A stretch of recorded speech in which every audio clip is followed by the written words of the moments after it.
Hello, everyone, and welcome to this afternoon to this lively discussion sponsored by the good people of testresults.io.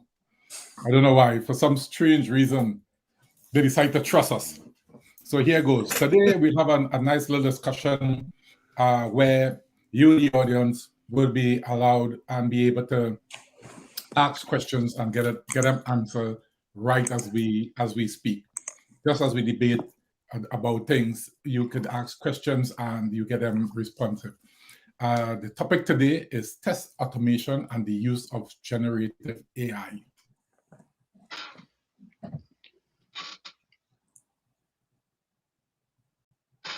And that is when Larry stopped. Yeah, so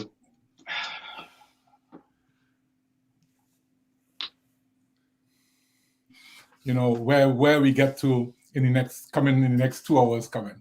So what we're gonna do first is So what we're gonna do first is get everybody in and we're gonna I'll let everybody introduce themselves, and then we will start off a little general discussion before we start taking questions.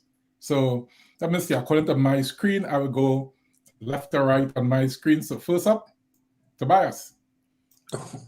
Hey, good morning, good evening, good afternoon, everyone, wherever you are. I'm Tobias. I'm the managing director of testresults.io. And what we do is actually, we do have a tool that supports you during your testing, that you can automate your checks. And it gives you some insights on that actually. And we use some kind of artificial intelligence actually to have a better user journey experience over there.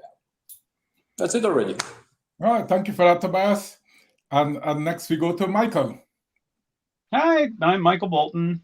I have been a tester for almost 62 years because people are born testers.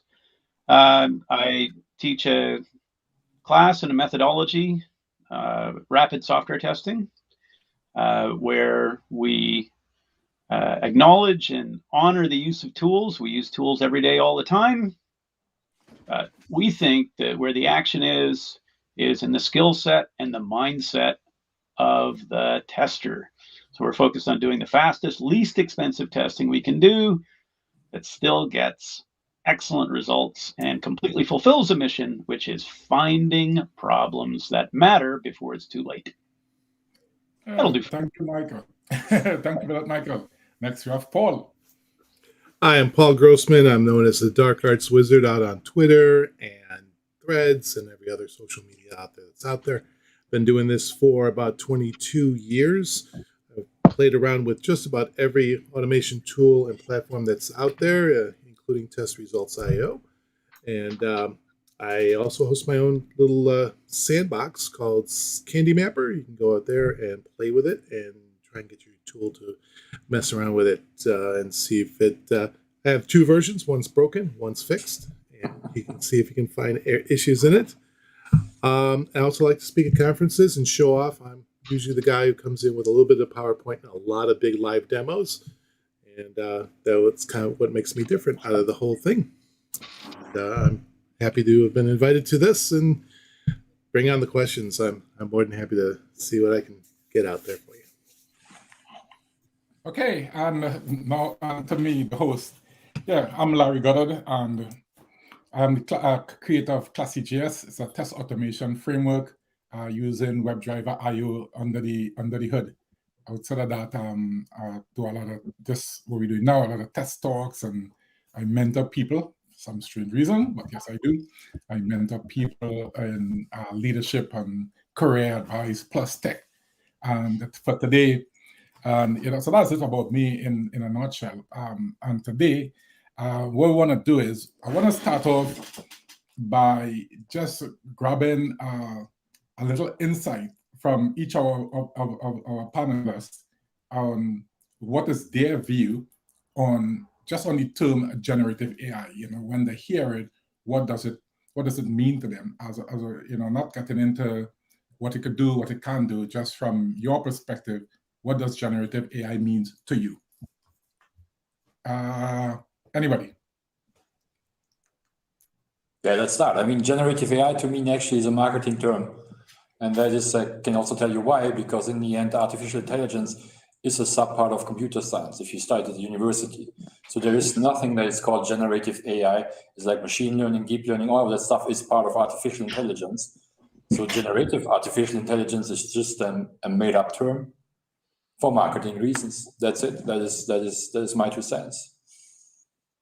Michael, anything to add about? I'll go further. I'll say artificial intelligence is also, to a significant degree, a marketing term. In that, if we don't know what intelligence is, and we're not very clear on that, the notion of artificial intelligence is not really very well founded. There's a lot of discussion about it, a lot of talk about it. We're trying to figure it out.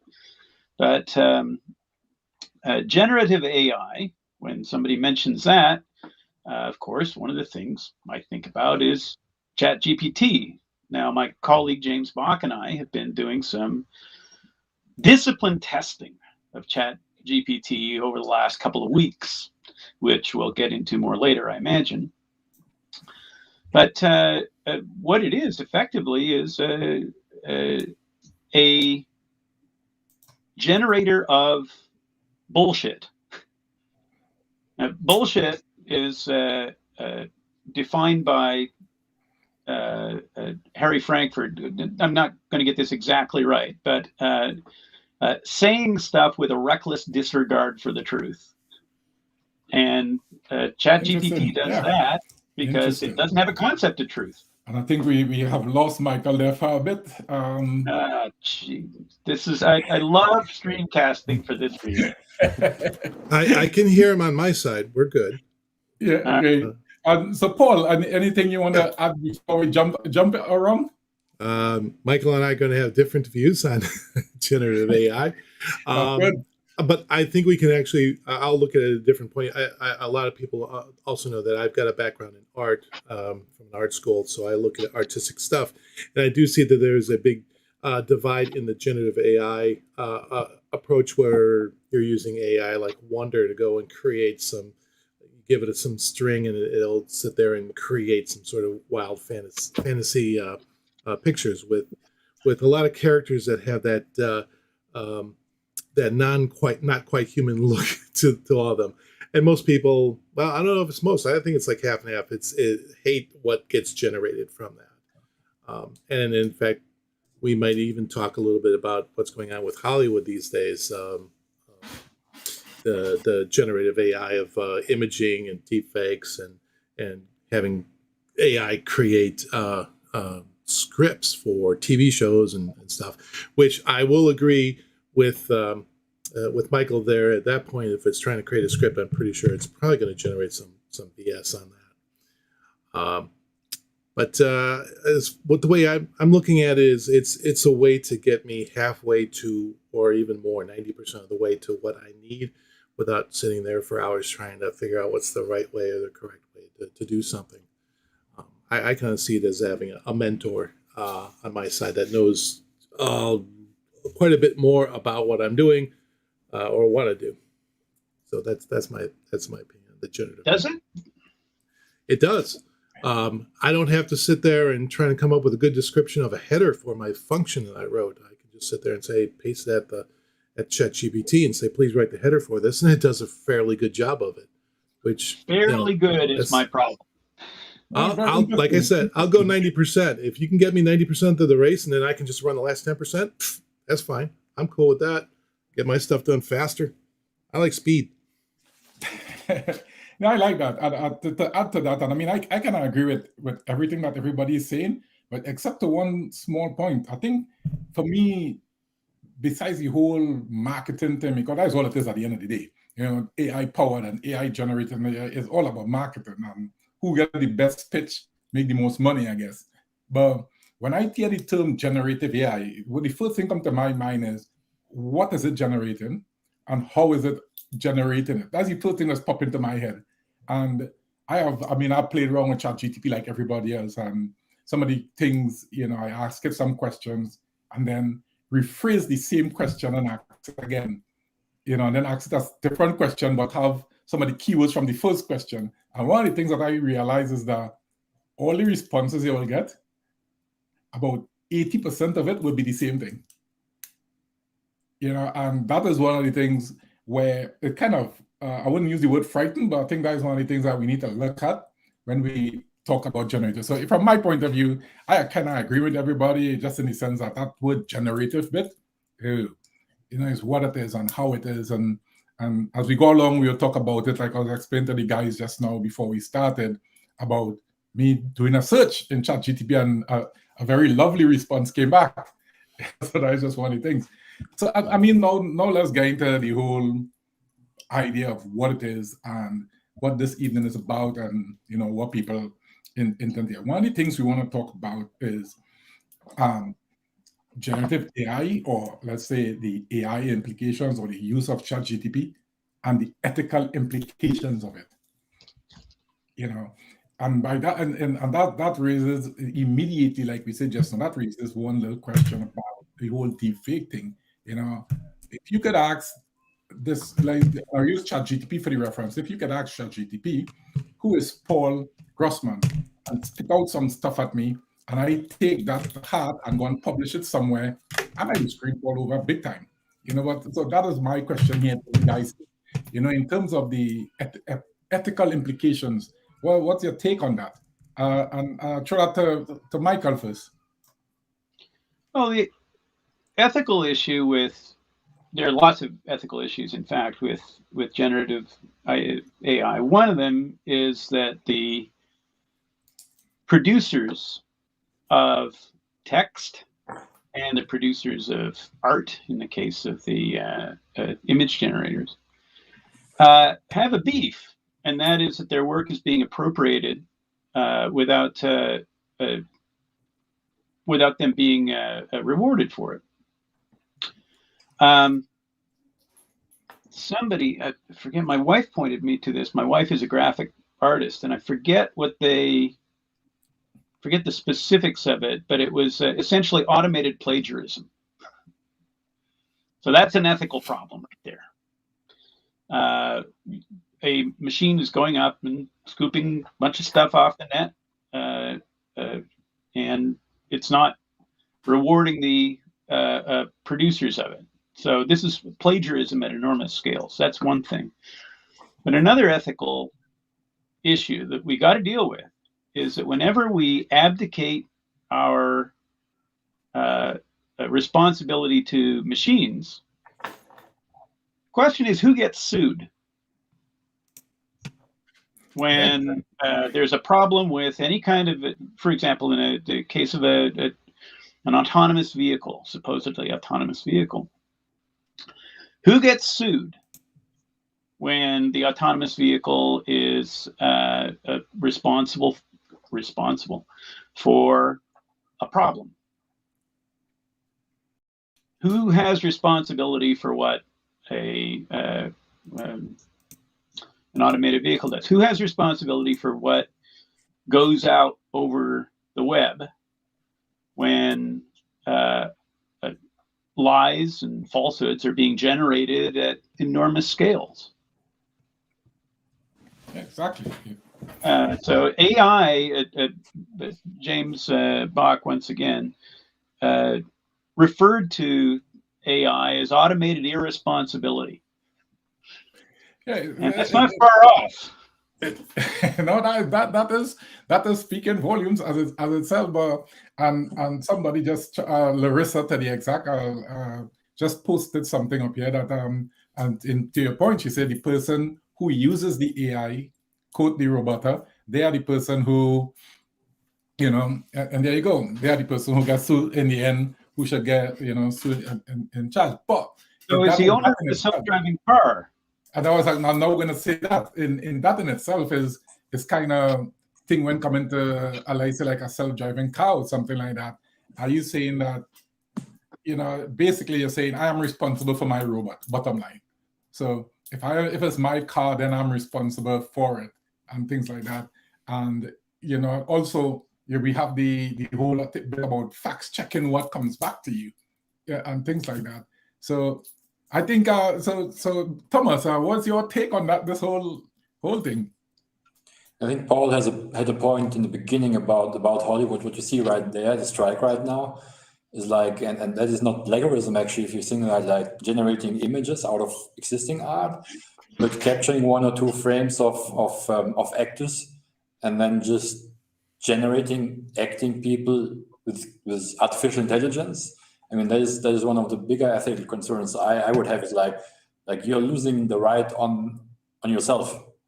Like, people will see you on the screen, and you act completely different than you would actually act, but it's still you, and it cannot be distinguished if you don't look into the details and into the technical details of that.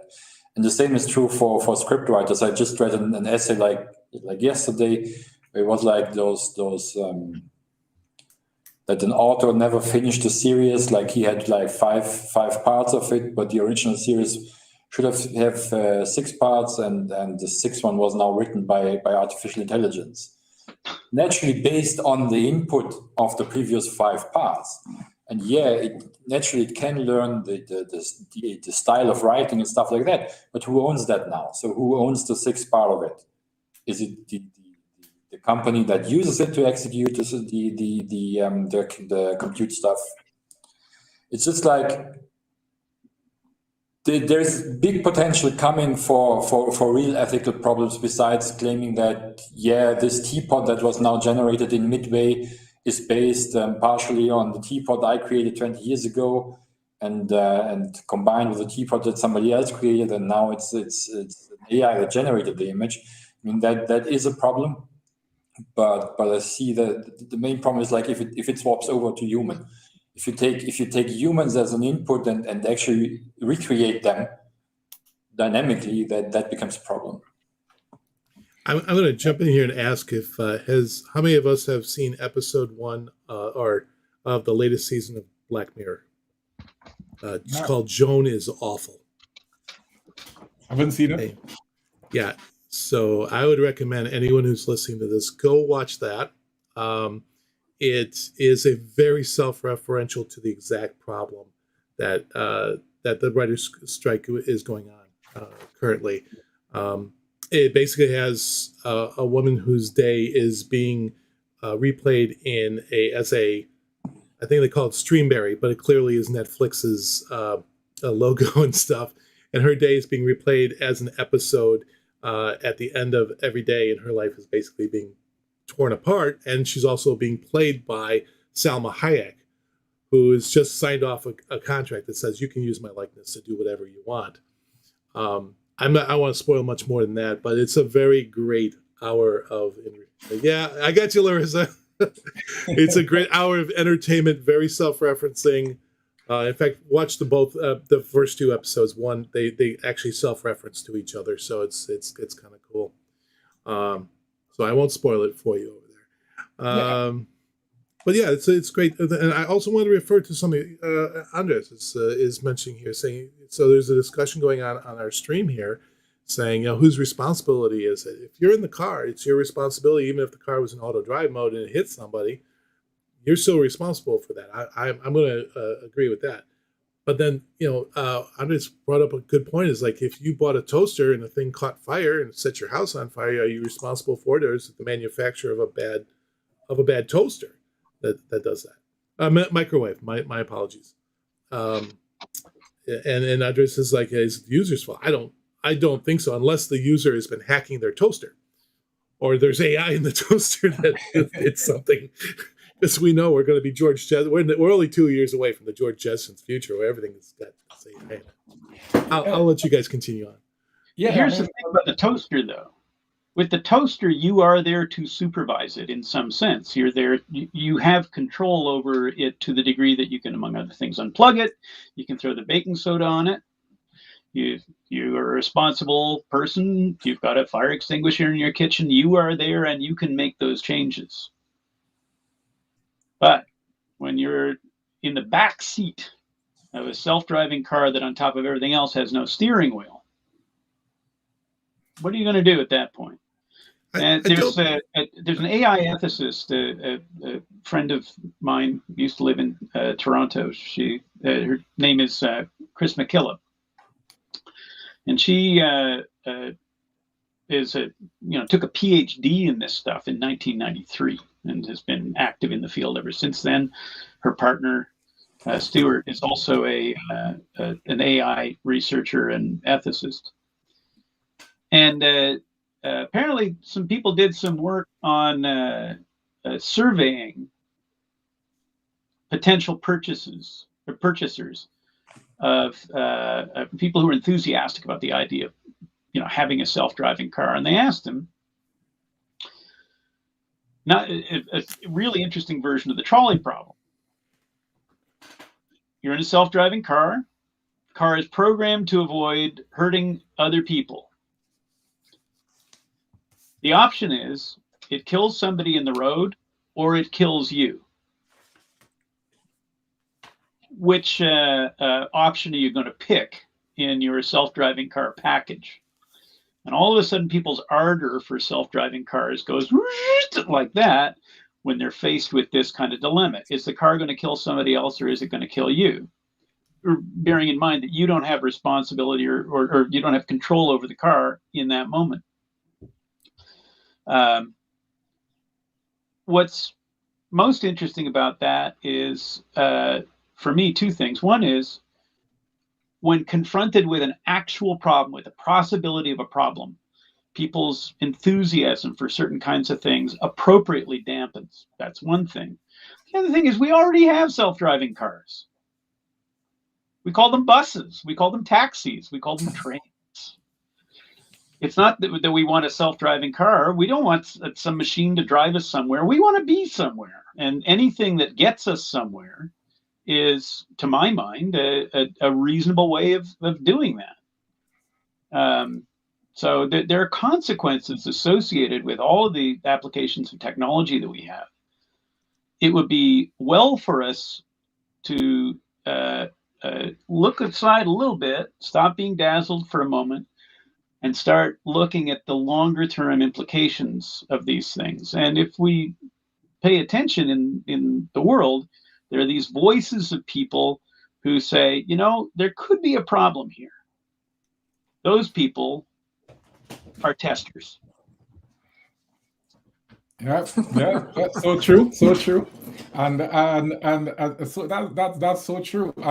It's just funny. Just before we roll on, and because we could talk about the whole ethical implications of this in itself all day. But is a very thing here that pops up, and I'm going to put it on the stream there. See that, and that is one of the things that I think we could look at this and think that is a real good question. When it's all about the AI, and you could imagine that you could create a evidence in a case exactly, and frame somebody else, and the evidence will be so good. Then how do we deal with something like that? But Larry, is that really something new? I mean, you can do that today. With good acting and good mask, you can already do it today. Yeah, that's what I'm saying. Intelligence to that. That's the idea.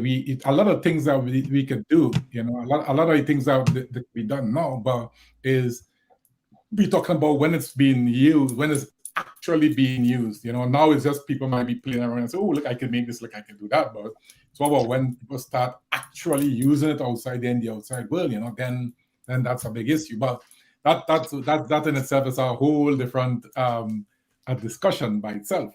But in saying that, and I think Michael raised the point, and I think that gets us to where we want.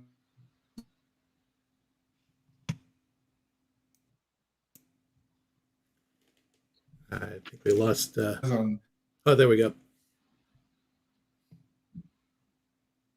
So notice the pattern here. We lose the video, and then the video comes back, and then we get the audio for a while. We lose the audio for a while. Oh, sorry about that. I'm not sure what went on there. Larry, you're saying something the internet does not like. The AI is cutting you out. It's already here, man. I don't know what you said, but don't repeat it. Okay, I won't repeat it because I know some people here, some didn't. But what it is when we are automators, we doing this. Combined, we have over 100 years doing this stuff. And that is one of the things is how do we look at the whole generative AI in test automation? And I think that is where we that is what the real discussion is all about. How do we deal with it, but what do we think of it, and how does it enhance what we already know? Tobias? Yeah, I mean, I like the metaphor that Michael just gave. A bus is a self-driving car. In that sense, if you are a manager, you have a lot of generative AI in your testing already, because you have a lot of testers.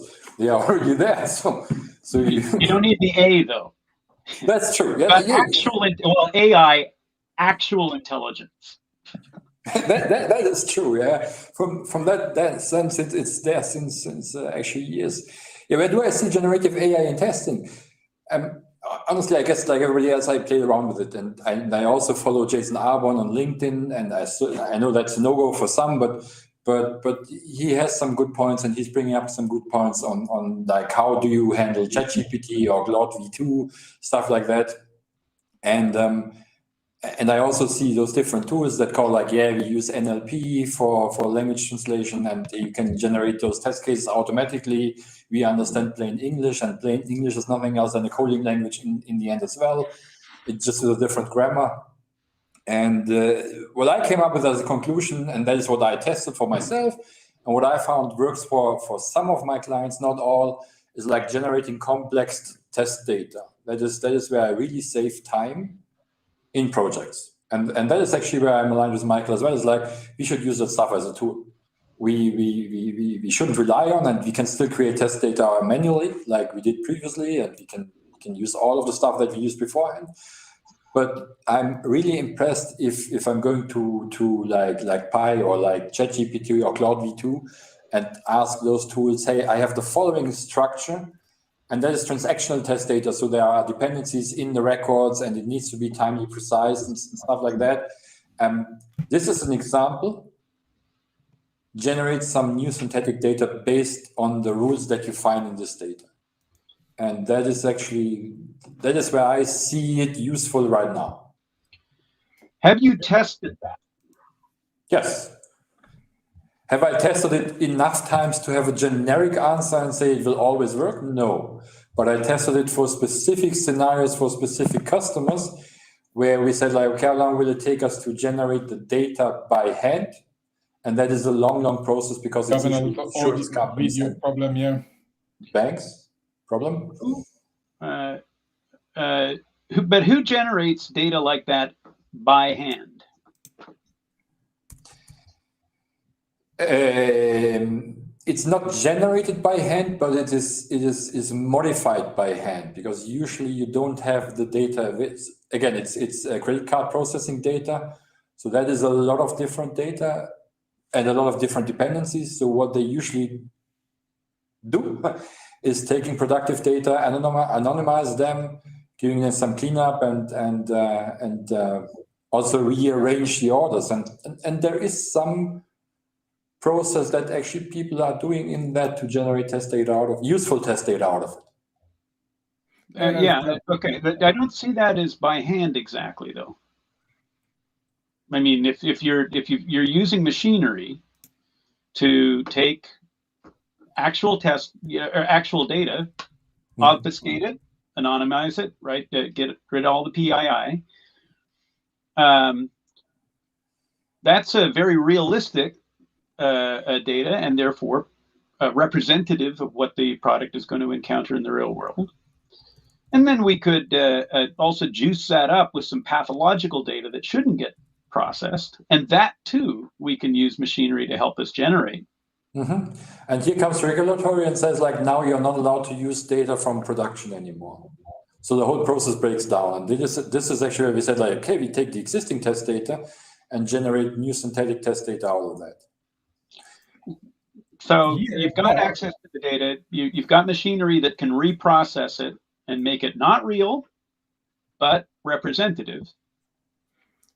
Is that a manual process, though? Or is that an analytical process? aided and accelerated by tools.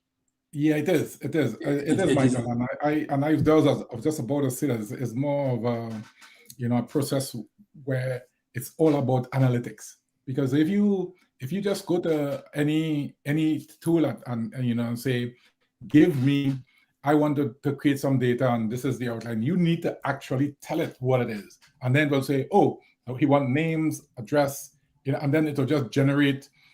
But you would need to give it at least a starting point. So it will say, oh, so this is the kind of data it wants, and then it'll just go and generate 1,000, 5,000, 6,000 lines of that same, replicatable data, just spin it up and clean it up. And I think, Thomas, the whole idea of where they used to use production data and then clean them up in the background and reuse it, I think due to some big stuff over the years, they stopped doing that now. So that's not, you're not really supposed to do that anymore, So Paul, yes, you're laughing. So Paul, go for it, let me hear you. So while you guys have been chatting, I had never heard of Pi. So I brought Pi up on my screen. I asked it, who is Paul Grossmann? And it gave me a BS answer that I'm a lawyer that does some stuff and has been retired. And then I asked her, who is Paul Grossmann in test automation? And it says it's somebody who is basically gave the description that I gave of myself. And it's asking me, are you interested in automation? And I said, what if I told you I'm the Paul Grossmann that you described? And it said, wait, what? No way. It's an honor to meet you, Paul. It's, oh my gosh, I think I found the replacement for ChatGPT. I'm not going to pay for that anymore. I'm going to get this. So a tool that go ahead, Michael. What's that? A tool that sucks up to you is very enticing. It's very dazzling. Right? It is. But say one of the things that James and I, in response to the aforementioned stuff that Jason Arbon had put on the web, since Jason was tweaking me, and he referred to my name in his title, we took that as a provocation, and we said, okay, what we've got here in this Jason's post Bolt on AI, there's 9,000 words of conversation with ChatGPT. 9,000 words. Okay. And analyzing that over the last couple of weeks, it's almost 2 weeks, I think. And to analyze 9,000 words of text and to ask, is this, first of all, is this an interaction with something that looks like an expert tester? What we're seeing is not that it's an expert tester, that it's like Clever Hans. Clever Hans was that horse very famously in the 1800s, 1900s, who could do mathematics. And it would do so by doing things like tapping its foot. So what you would ask it, what's 7 plus 5? And it would go tap, tap, tap, tap, and it would get to 11 and 12, and then at 12 it would stop. People thought, wow, this is amazing. The horse can do math. Turns out that the horse was responding to subtle cues, not intentional even, that the horse's trainer and presenter was emitting. I'm not sure exactly what the right word is, but the horse was responding to the trainer, who would make a shift or a change in his body that the horse could perceive, thinking, okay, now it's time to stop. And our experience was that watching Jason go through this process, what was happening was he would get answers that weren't really very satisfactory, and then he would continue to prompt it and cue it until he got an answer that did. Now, analyzing that stuff and looking for problems in it has taken us, at this point, we're into about 35 hours of analysis on this. How is this a time saver? Because when you ask ChatGPT to generate valid stuff, you really are playing with fire, because it has a probability of generating invalid stuff. We decided to take this and treat it as though this were really serious, and we've come up with a list. I don't even know how many items are on the list of things that ChatGPT does that are in some sense pathological. I'll speak to the first one, which was placation, the example that we just heard about. Oh, I'm sorry, I apologize for the confusion. Hey, it's great to meet you. That sort of stuff, that dazzles us into believing that we're dealing with something sentient. In curiosity, the tool does not ask questions as an expert tester would. Hallucination, you've already mentioned that. It made stuff up. Incongruence, it doesn't follow the process that it states are the appropriate processes to follow. It's innumerate. I was playing with prime numbers last night with GPT. It can't do math. It's incapable. That we know. It's lazy. It's unteachable. It's also opaque. It doesn't really explain how it came up with stuff. It's forgetful. It's capricious. It changes its answer when given just a little bit of pressure. It's non-responsive. It provides questions that we didn't even ask. It's blind. It cannot process a diagram and make sense of it. It is vacuous. It gives trivial answers. And it's also obsolescent, because if you're asking it anything about something that happened before 2021, doesn't know about it. You see, that problems. And which but Michael, at least I think the last part is not completely true, right? Because meanwhile, at least for ChatGPT, they do have plugins. They can connect to the internet. So what they do is like they do some search queries in the background and bring the text into like a preamble to the actual query. And I think you can get more current data meanwhile if you're using GPT-4 version, including plugins that connect to the internet. You can get it, but that doesn't mean that you will get it. Can work does not mean will work. That's really important for testing. Yeah, I mean, that's true. But that's the case for any conversation with a human as well. Is it like you might get a good answer, but it doesn't need to be? Yeah, no, it but goes I back was to going to say responsibility. but to add to that as well, Tobias, like I was saying earlier on, and the whole September 2021 thing was there because I created klassi-js. It has been out there since 2016. You could do a search and you bring it up. And I asked it, and I don't know how to get to know. I say, let me try this. And I asked it, how could you do cross-browser testing with klassi-js? And it actually told me that it was last updated in September 2021, and that have no information on klassi-js and at least that leads me to think, wait a minute, if your last data update was in 2021, klassi-js have been out there since 2016. So it had to have and it always comes down to what Michael's saying, it's about that algorithm that they use. And I think somebody mentioned on the chat here about paying for the data set. Now the data set is the internet. I mean, you have to think about it. The data set they have to use have to be the internet. Literally, as I would say, literally download the internet and train it on it. Right? But the thing with that is, I don't think the whole thing is how much of it is being trained on. It's not the whole thing. Because if you could not find something that is there that you can actually go with your hand and do a search and find it, but ChatGPT don't have it, then it gives a rise to what percent of the data set are they using for training? But Larry, that's also universal truth, isn't it? That's the same for Google. If your page is not in their index and you're using Google to find the information, you will not find it. Yeah, and that's what I'm saying. What percentage of the thing that they actually using to train it on? That's what I'm saying. What percentage of it? It means that they're not using the whole thing. They're using a subset of it, and in that subset does not have all the information. So the whole consensus of it, of it being what it is, we will get answers where it will give you some answer. And then if you just tweak the question slightly, it gives you a completely different answer, to what it was and things like that. But I think the point I'm making here is, I think the population in general have become so, oh my gosh, this is a really thing. And they tend to agree with everything that it spits back at them. I think that's the whole thing here.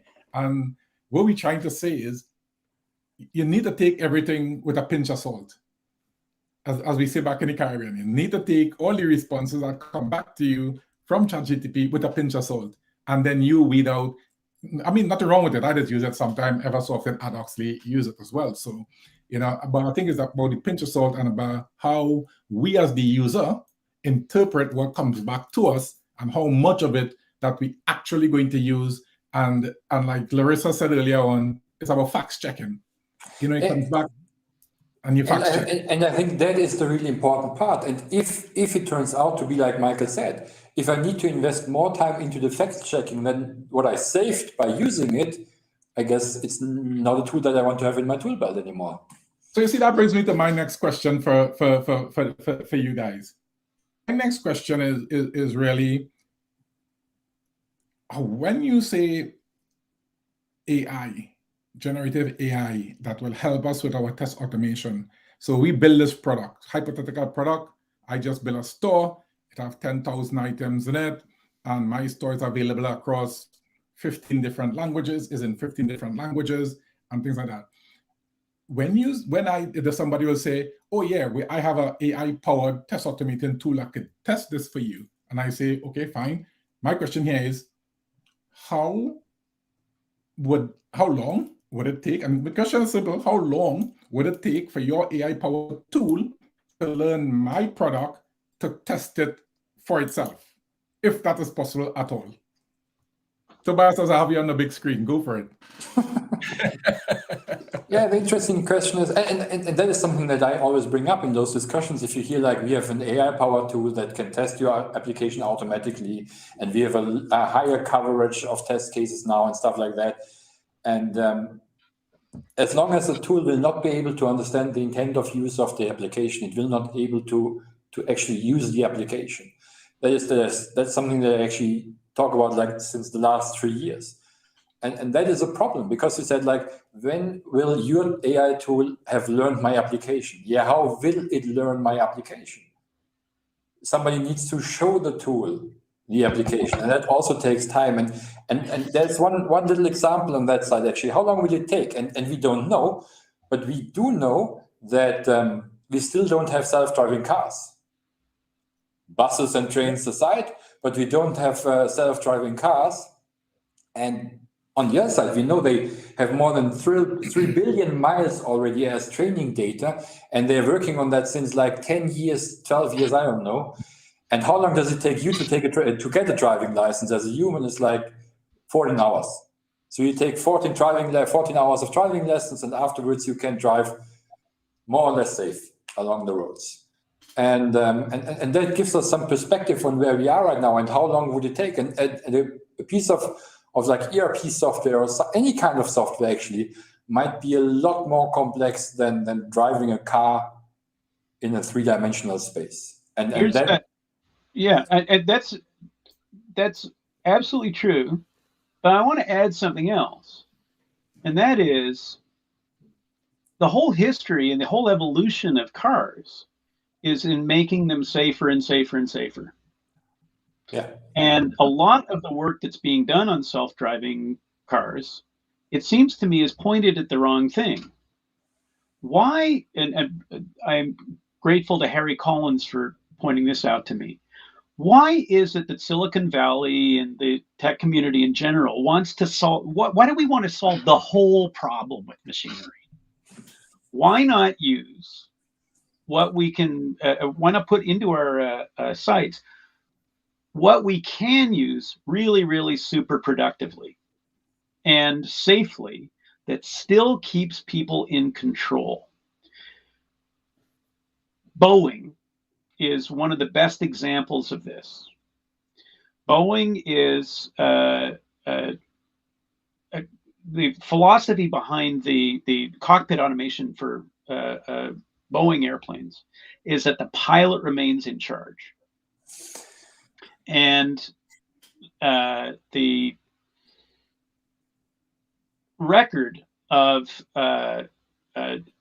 improvement in airline safety is unimaginable. Since November 2001, in North American airspace, there has been not a single loss of life incident, but 4. 4 lives have been lost on board or near aircraft. Passengers. 3 of them were not wearing their seatbelts.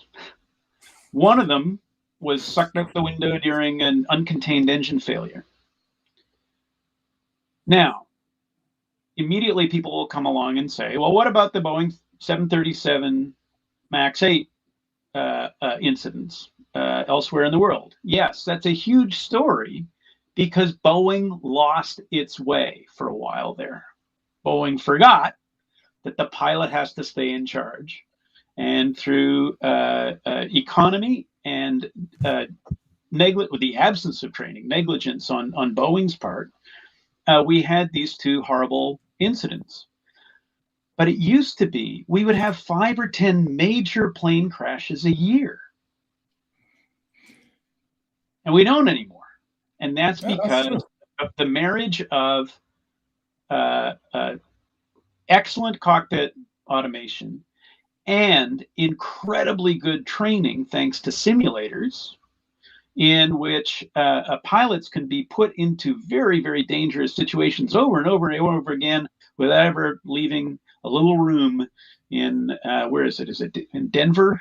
There's definitely one there, right? There, but these, well, our friend Alex Baudouin, coolest tester in the world for my money, was a tester of these simulators and also a 5-stripe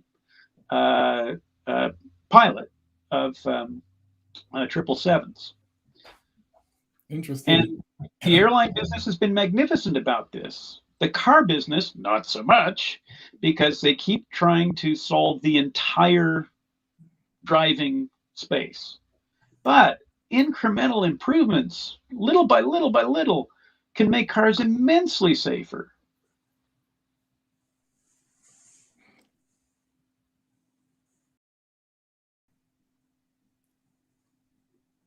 Everybody goes quiet for a moment there. Oh no, like for a minute there, I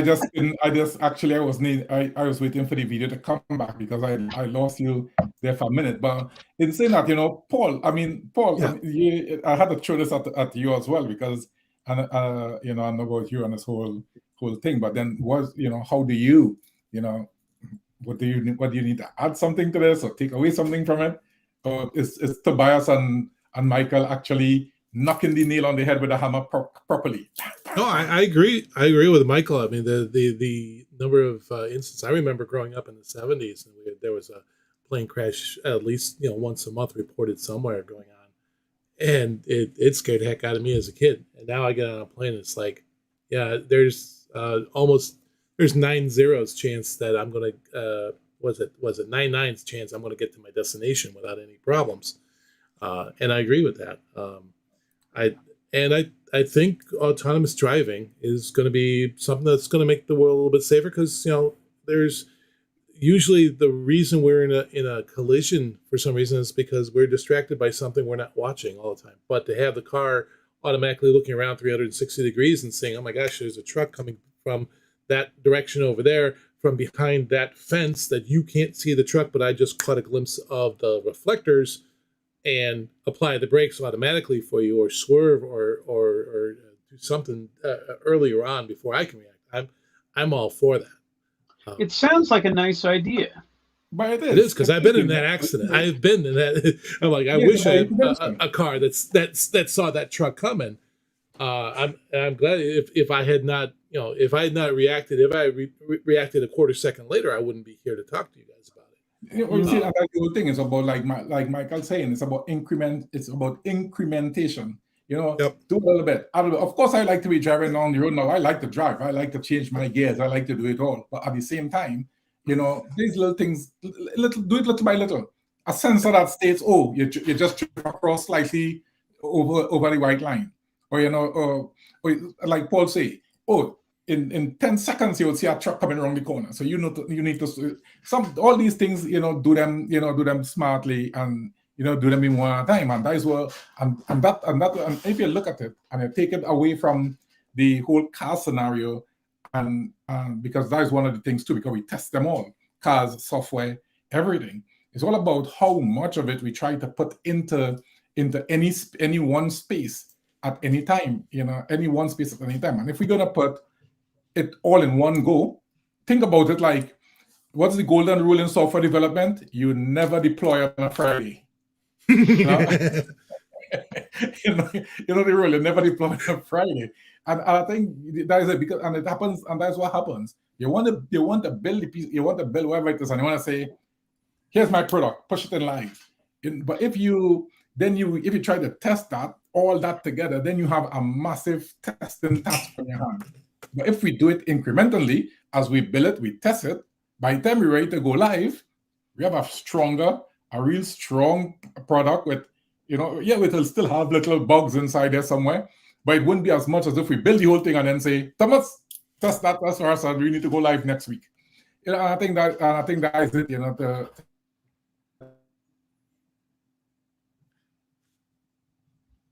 Well, we had a little bit of a breakdown there with Larry. I'm sorry, Larry, you dropped off a little bit on my side. But I will say there's, when you talk about never deploy on a Friday, I remember in my first testing company, they would have a release date, a deployment to QA would be on Wednesdays, but the developers would not actually make that deadline. And then they'd push it to Thursday, and then they'd push it to Friday. And then it gets to be about Friday, 4 o'clock in the afternoon. They're like, great, we just pushed it. All right, QA guys, go ahead and test it. You got all weekend. I'm like, are you kidding me? And that's why that was back in 2001, and that's when I started hearing about we started hearing about shift left. I'm like, cool, let's go left, like release on Monday, get it to QA by Tuesday, so we have Wednesday, Thursday, Friday, we can do this, and we don't have to sit around all weekend and lose our family lives just making sure the software is good and solid. So that is, and I know I'll drop off there for a minute, but that is what I was just about to say. My thing is, what's the measure of human expertise?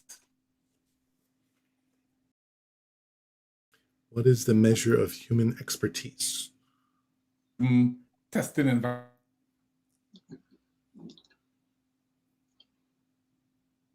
Carrie, Mary, Jane have inside there. Larry, have you got a wired or a wireless connection to the net? My connection where I'm is wireless, but my router is just like 2 seconds next door to me. Uh-huh. and most of all, they will love this. I run it on 5G, Papa. At least so they tell me. I think you might find 2.4 is paradoxically stabler, but anyway, I'm only seeing myself at this moment. I don't know if that's a good thing for anybody other than me. Okay, there we go. That's better. There you go. So as you're on the big screen, I mean, just go for it at the same time. The question here is, how much human, that person who's going to do it. How much, what kind of expertise level? I'll use the term level lightly. Level must they have, to be really involved in an AI testing environment. That is a fabulous question and a very, very deep issue, because from the tool vendor community, we've seen some pretty horrible stuff, seems to me. No code automation, low code automation. You don't need testers anymore. Anyone can do this. And well, that's a nice fantasy. But the important part of testing is not whether you can code or not. Being able to code is fantastic. It's a wonderful thing, super useful. But around any project that I've ever seen, the problem is not that we don't have enough coders. It's that we don't have enough people who are thinking critically about the product and who are investigating and analyzing risk. If you're a tester and you don't code, you have two choices at least. One is learn to code, and the other is learn to use your social skills to get people to write code for you. It's kind of like the self-driving car thing, isn't it? We can get absolutely we can get somebody else to do that part, and in fact, a lot of the time, it'd be great to have the programmer work on creating test tooling as part of the programmer's own discipline. See, a lot of what passes for testing in software development these days, and it's been true for quite a while, is the checking of output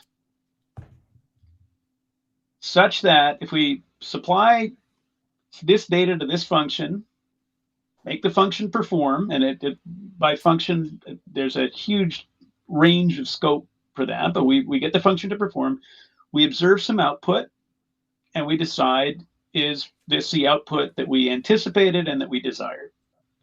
And that's very amenable to machinery. Most of the time, though, it seems to me that ought to be part of the programmer's discipline. And that's cool. Nothing wrong with that. And programmers often need help with that. They need people to, because there's a volume of stuff that the programmers are doing, and creating and maintaining that sort of stuff can slow down the programmer to a fairly significant degree. If you're trying to make forward progress, you probably don't want to test very deeply as you're trying to build something. That's all right.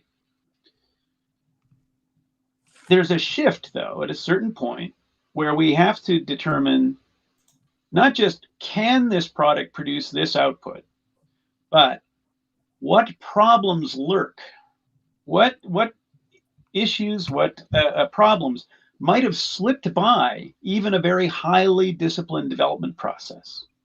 And that's a different take on testing. And those two things get confused with each other quite a bit. There's a supposition that the more automated checks we have, the better our coverage. Well, that's true to some degree in some circumstances. Or as Jerry Weinberg put it in 1961, the year I was born, the sheer number of tests is a little interest in itself. The real issue is, does each test produce some knowledge, do some work not done by other tests?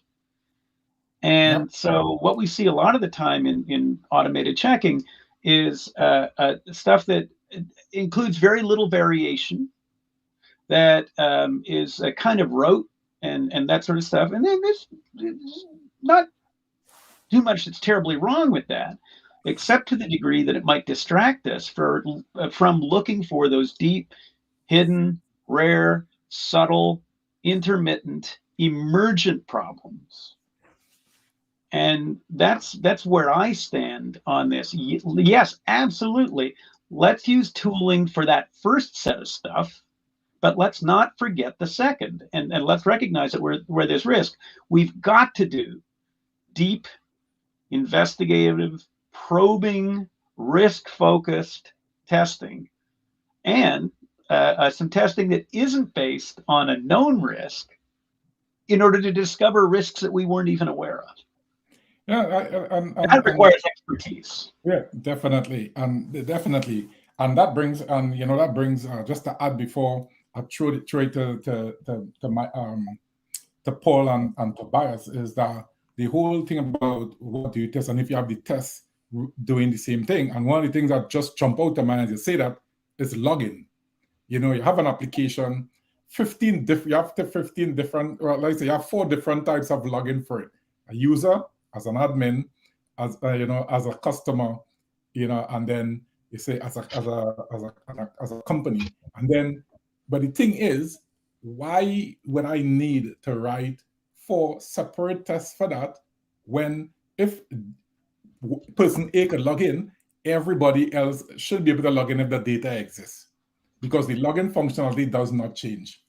It does the same thing. It takes a username and a password and it submits you into the system. Whether it is an admin user, the only difference would make is what comes back if you're logging as each of these different individuals. So like we say, it's all about, like you say, Michael, and I 100% agree with you. And so is our good friend Daniel Webb online. I think he says, I'll show what he says. This is what he said.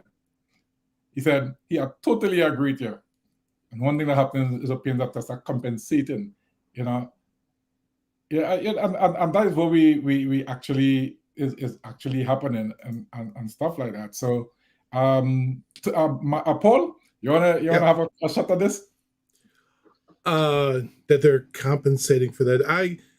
I see that there's kind of a bad idea that's going around, but it's been around for 20 years, which is let's automate everything so we can get rid of our manual testers, which is a really bad idea because there are 2 things that are done, and Michael referred to both of them, which is one, you're doing your automation testing, you're doing your exploratory testing.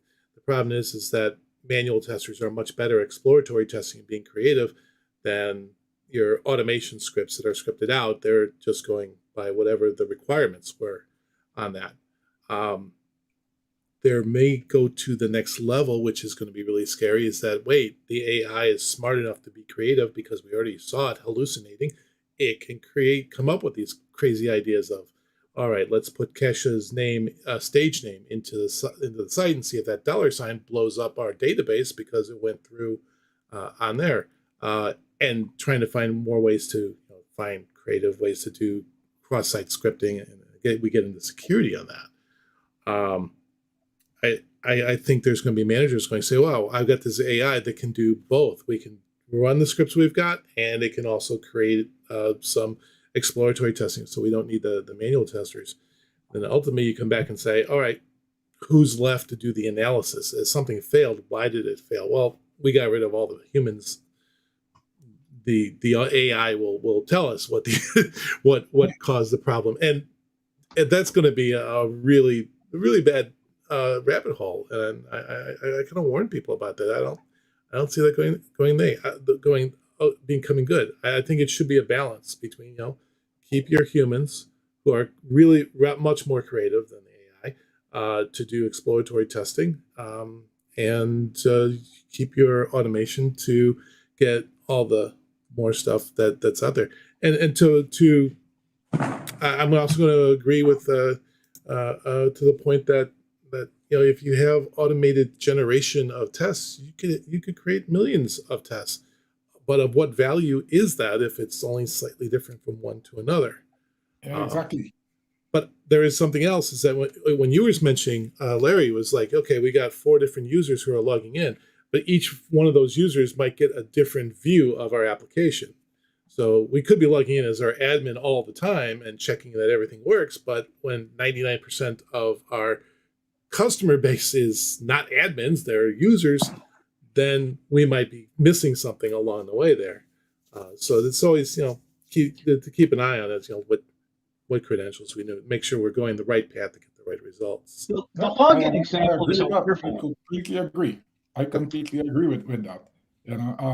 And so in saying that, so Thomas, I'm not a CADS, so let me put you in the hot seat. I mean, in terms of, the same thing, about, you have views about the whole human expertise, what level of expertise. And I think before you answer, I think I see inside the chat here somebody mentioning,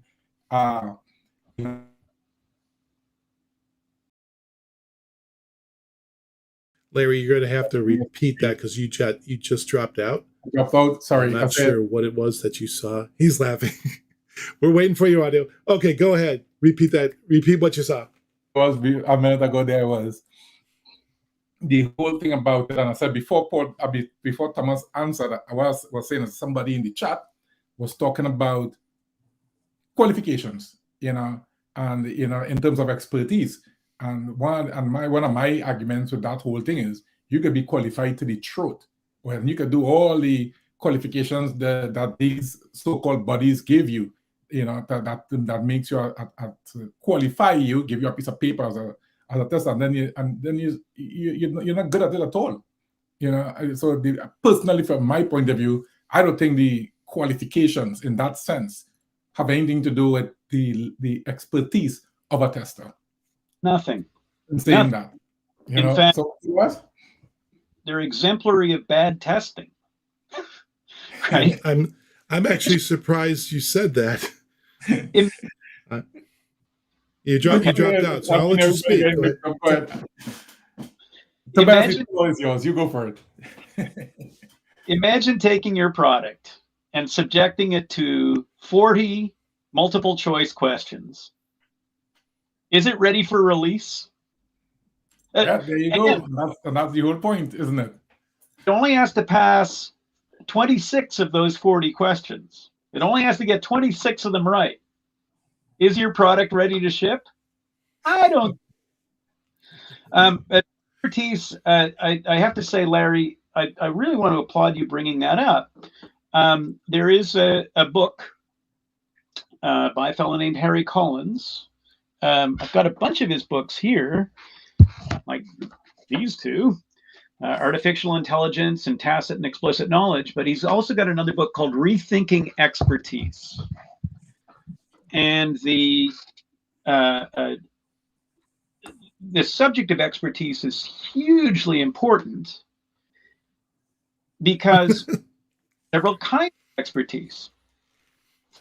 One of them is what we might call contributory expertise, somebody who can advance the craft, somebody who can perform the work in a particular domain, in a particular discipline. There's another level of expertise. So contributory expertise is something where you can actually, write the code. But there's also a level of expertise which Harry calls interactional expertise. You're not qualified to advance the art, to do the work, but you are qualified to speak the practice language of that work and have sensible conversations about it.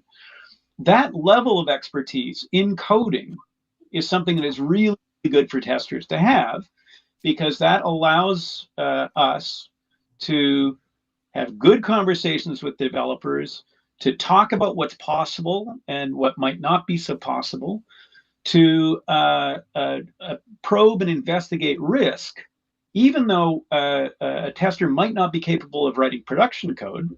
Most aren't, and that's fine. There's nothing wrong with it because it's a different skill set.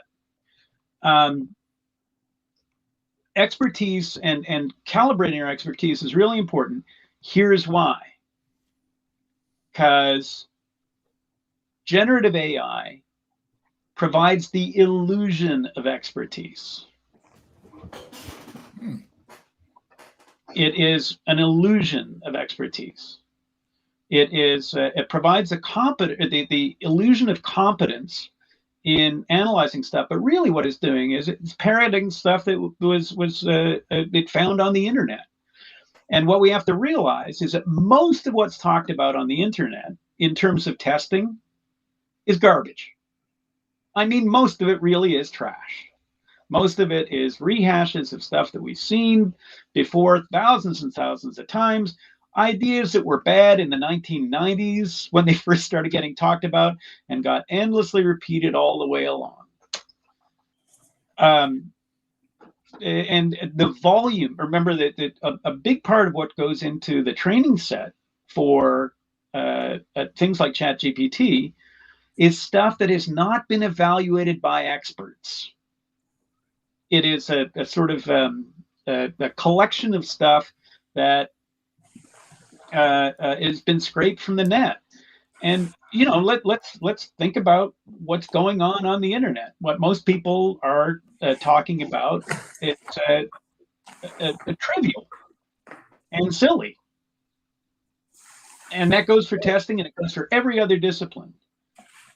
Yeah, agreed. And I'm I think just that's the whole thing. I mean, and I'll come back to you, Thomas. So back to you, and I have the floor is yours actually, because I want to get your take on it.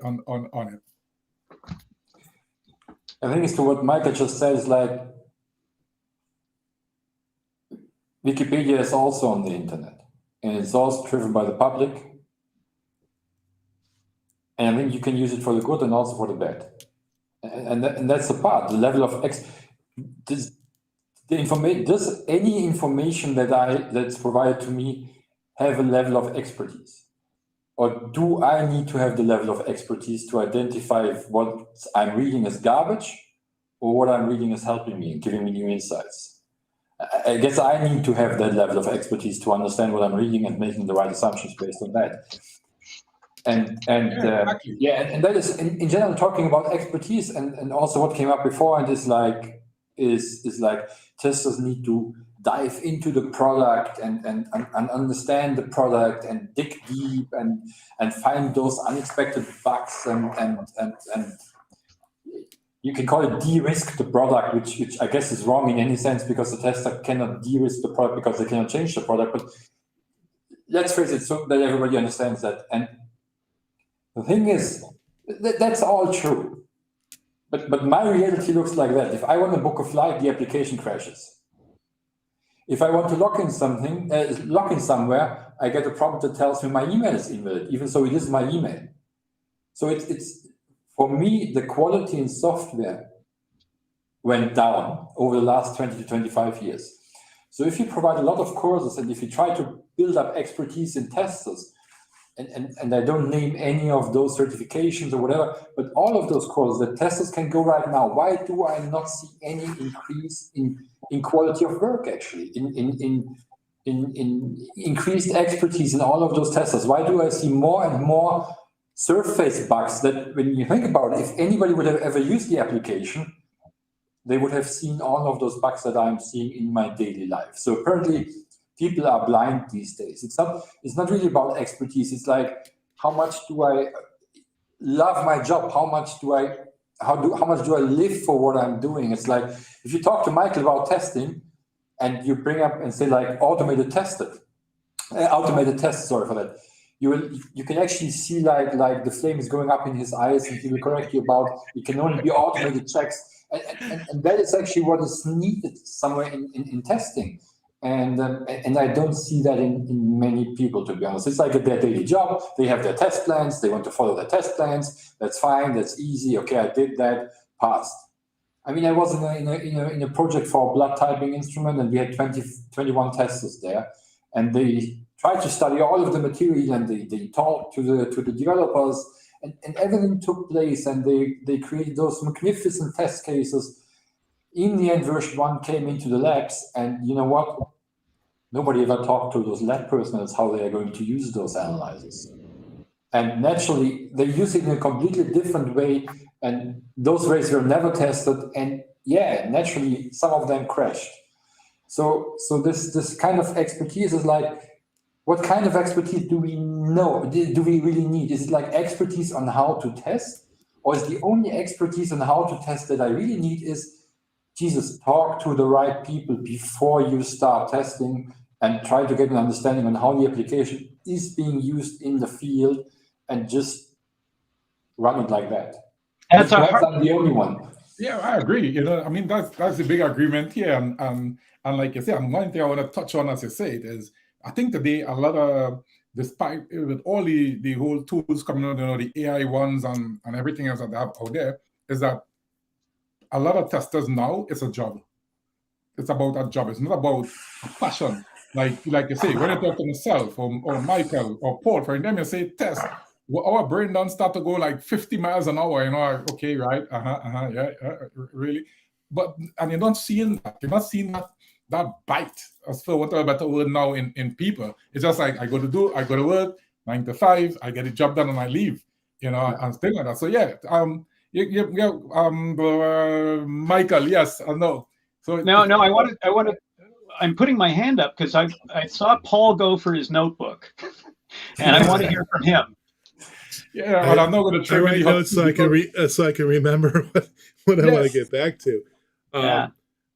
No, well, and I may have confused things. I did want to clarify something because I do see the discussion going on our side over here, talking about certifications and stuff, and I do know that Michael's involved with. I believe it's ISTQ. I always get the letters wrong. I apologize. But I guess one thing I point out there is I'm not involved with the ISTQB. You are not. I'm sorry. I thought In it was any way. I okay. reject Okay. it. I think it's a Okay, disaster. my apologies. I thought you were. See, there you go. I'm putting out BS right now. So my point I wanted to cover is that there's discussion. People talk about is it worth getting any sort of certification from any organization? I'm not with them either, by the way, but I do work with the I guess the number 2 competitor, and a lot of people say it's not, a certification isn't worth your time or anything like that. I disagree with that. I think there are people like the 4 of us. We do this day to day. A certification doesn't really make any use to us. But I personally don't go telling a brand new person saying, "Hey, you shouldn't get a certification because it's not valuable to me."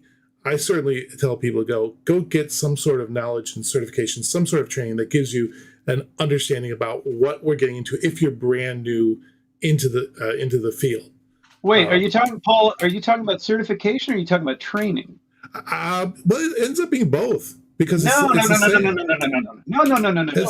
I would call Michael on this one, Paul. I would Michael on this one. Certification and training, completely different things. Okay. Certification is essentially respect. Somebody is saying, "I certify you." That's a sort of authority is saying, "I'm saying that this." When I absolutely agree with you. Training and education, self-education, and mediated education, right? So somebody who's helping you learn stuff. Absolutely. The certification and serious certifications, yes. Serious certifications, no problem there too. If you go to university and get a master's degree or get a BA, that's real certification. But the ones that we got it for testing right now are bogus. Training, there isn't a BA for STATs. That's as far as I know. And then there hasn't been for 20 years. Yeah, the closest thing you got is certifications or somebody's. You can get. Yeah, go ahead. I'm sorry. Liberal arts science programs are both absolutely appropriate forms of some kind of certification for some aspect of testing work. Journalism degree, fantastic certification that is applicable to testing. But if you're talking about training, if you're talking about education, I'm right with you.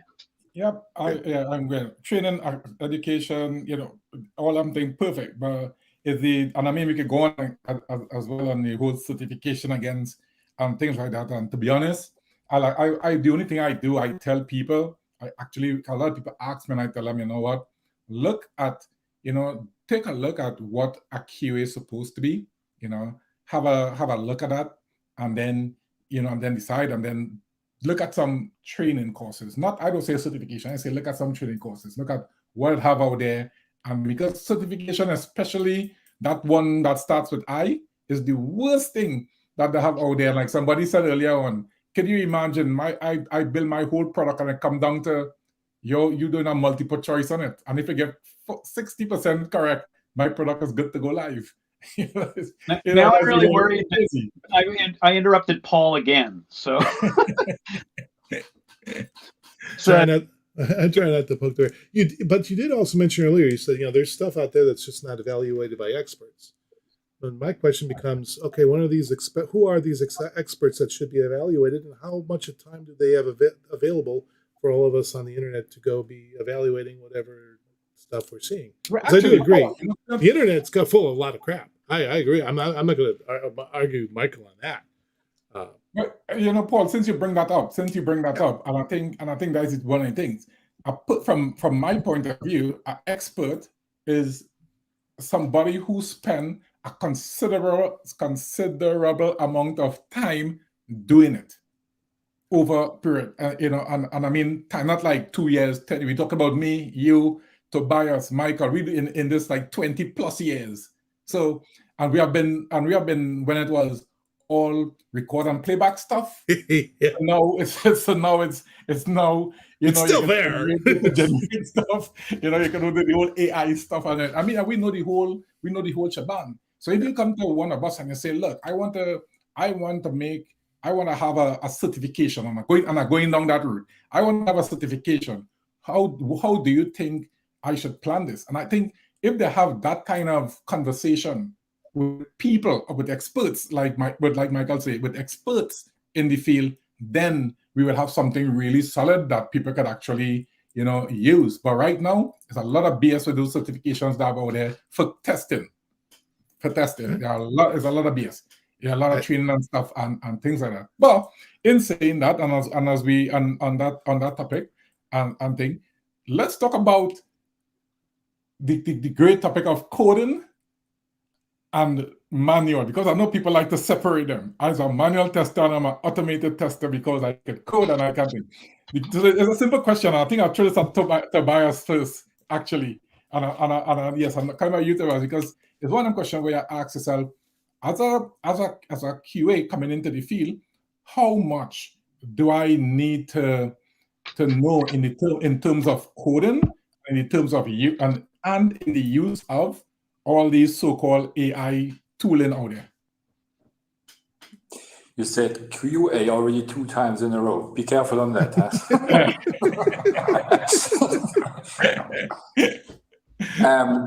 Yeah, how much coding do you need to know? Is that your question? Yeah, how much do I need to know it at all? To be a proper. Let me take the word QA out and use the word tester with more people like everybody else on the call. As a tester, do I actually need to learn how to code? And if I do, how much of it do I need to know? And so that's my personal opinion. As all of my opinions are my personal opinion, is like you need to know how to code. Period. As a tester. And you know why? Because it can save you a lot of time. And it doesn't need that you need to buy any of those automation tools or anything else. But in every single project I've been, the tester or those testers that could code actually just created their random small tools on the side that generated data or that made something automatic or that saved them a lot of time. And that is where you can focus on the product itself. So the best testers that I work together with could all code. The worst testers that I work together with could not code at all. But that's just my personal experience. Now, considering the AI stuff, actually, if you trust in the marketing, you don't need to know anything about it because you just tell it, hey, I have this nice piece of software here that was handed over to me yesterday. Please test it for me and give me all of the problems that I would have found if I would have tested it thoroughly. And in reality, I mean, AI opens a completely new world of cans. It's like you need to go into this prompt engineering to get it to where you want it. And in my sense, there are parts of it Paul did a lot of videos for Test Rigor where you see like some natural language processing in place. And I think you also have your own library for that can use NLP or parts of NLP. Yep. And you can see that actually how that saves time. But if you really want to go into like a full-blown AI system, whatever that would be based on large language models right now, you would actually need to understand how to query those models correctly, because it's still a querying language in the end, and you need to do that right. Otherwise, you get random answers, and they can be good or they can be bad, and it's up to you. But if you start guiding the LLM into direction, it gets better into what you are guiding it into, and that takes time. And I still don't know exactly if it saves time in the end, to be honest. Do you need to know how to code to do that? Did you say that? To do what you just described, to do prompt engineering, right? To guide the bot. Yeah. Do you need to know how to code to do that? In my world, yes. In my world, no. Really, Paul? Paul. That's. I want to. No, that's interesting. I will learn to do it. Paul, elaborate. He mentioned test rigger, and yeah, I've been playing around with it as a tool, as a toy. I would say I don't want to call it a toy, but it is a cool tool. I will say 3 years ago, I was of the opinion, yeah, low code, no code test automation tools are not they're worth like as much as the certification is then anybody in the team. Okay. But I had a change of mind because, like I said, I have this test site out there called Candy Mapper, and on the front of it, it says do these 10 things. Go put in an email, put in your first name, click a send, verify that the email wasn't populated, put in an email, click send, verify the next page got to it. And I sat there and I'm like, okay, how long would it take me to do this in whatever particular tool we're looking at, Selenium or WebDriver IO, and to create the POI, the page object model. Sorry, not POI, different tool. And I happened to talk to the guy who's leading up Test Rigger, and he said, you write the code in plain English. You don't have to use any of the coding that you know. Just click on this, click on that. Out of the 10 steps, 9 of them I was able to write myself. Just verify the page contains this, and boom, it found it. And I didn't need to do any coding on that. It is a low code tool, and I'm not trying to sell it on anything because I know I've also played around with test result IO, and it's also awesome as well. So I want to make sure that I'm, it's something you guys should also take a look at. And I've been looking at like 4 or 5 of these skills. All right, the point is that yes, I could write the whole thing in plain English. The only time it got a little bit more trickier is if I needed to write something if I wanted to capture some text off the screen, something's in the middle, you have to learn a little bit of regex. But that's something that I can teach people, a couple of 2 or 3 hours. And it's something that everybody needs. Everybody who's watching this thing needs to know regex.